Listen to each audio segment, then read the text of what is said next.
Well, we're back down here at Garland Nursery. I'm with Lee. Lee, last time you were down here, you were talking with Judy about some great plants that can go in the sun or the shade. Yes. And there's just so many of them that you found a whole nother collection of some of your favorites. Surprise, surprise. I came up with another cartload of plants for Right?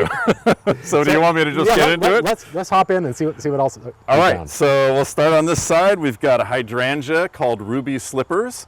And this is an oak leaf hydrangea, which is quite a bit different from what people traditionally think of as hydrangeas. Right. And this it has the oak-like leaf.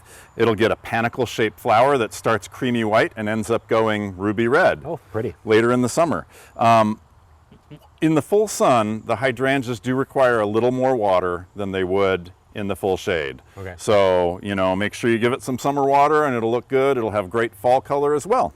Great. And then it looks like down in the front, we'll just work our way over here. We've got a geum down here.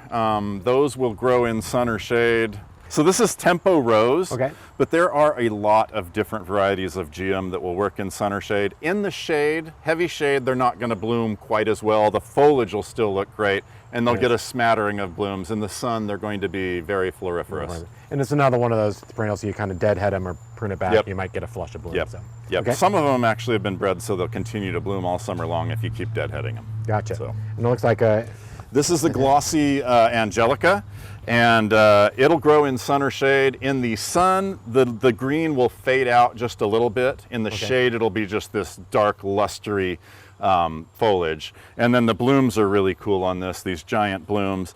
The foliage fades a little bit after it blooms anyway, but it's one that it makes a statement and will grow in either sun or shade. very pretty. Next one. Carex. Carex, yeah, this one's called Feather Falls. Yeah. A lot of the different varieties of Carex will grow in sun or shade. It's one of those that you do need to get them water in the sun a little more than you would in the shade. This one's I brought because it's really interesting. It really cascades kind of nicely.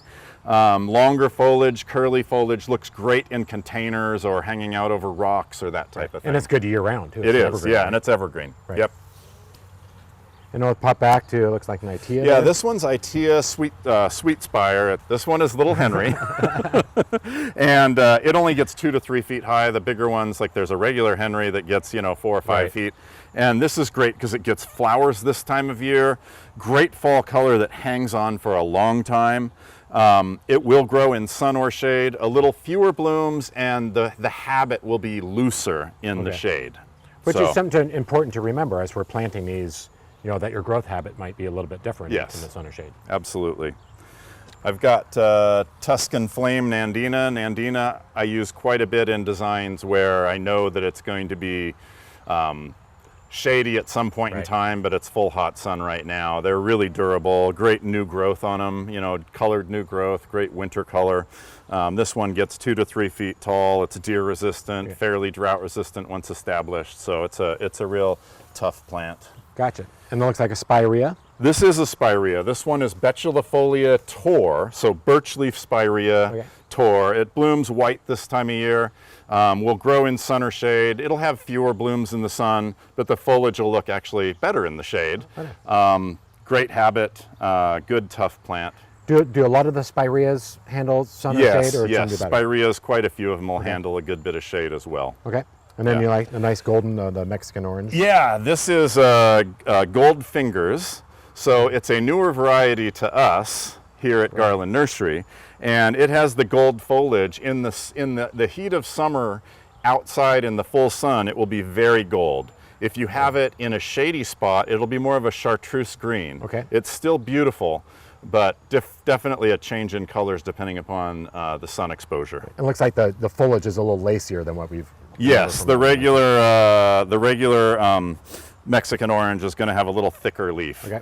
So. And then, a lot of people recognize this one. Yes. This is Salal. I decided I better throw in a native. A lot of the natives will actually grow in the sun or the shade. This one looked particularly nice. The Salals don't always look great when you have them in containers at a nursery, but we happen to have this beautiful one, and I thought I'd bring it and show it. Right, and I've seen some of those in the sun. They do tend to stay more compact. Yeah, this will be like 2 to 3 feet in the full hot sun, and if you have it in the shade, it'll probably be 5 or 6 feet tall, or can be. Okay. Yeah. And then it looks like the last guy up there. Yeah, the last one is a yew. And this one is Emerald Spreader. It's a Japanese yew, so it'll stay low, like 2 feet tall, maybe 8 feet wide eventually. okay.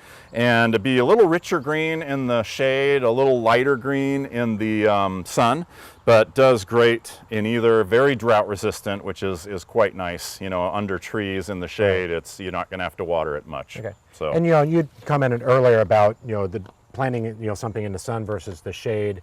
What are some good tips, if to do this, that they need to watch out for? Yeah, I would watch out for, even if it's a shade plant and you're planting in a full hot sun, I would still avoid putting it like right against a south or west facing wall of a house, or in between like 2 concrete areas where you have that reflected heat. So it'd be the full sun more out in the landscape. Okay. And then as far as the shade goes, just know that the form's going to be a little bit different. You're not going to have quite as many flowers.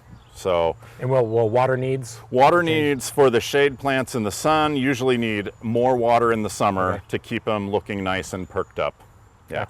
Gotcha. So you have a great selection, a lot of really good ideas for those mixed areas in your yard that can be totally tough. So it's nice to have a lot of variety. Oh yeah. Down here in Ellis. So make sure you come down to Garland Nursery. You can go to gardentime.tv, or you can go to Garland's website, or come down to the nursery and visit Lee and their knowledgeable staff. And they have a great selection, a plant for every place. So thanks, Lee. Thank you, Ryan.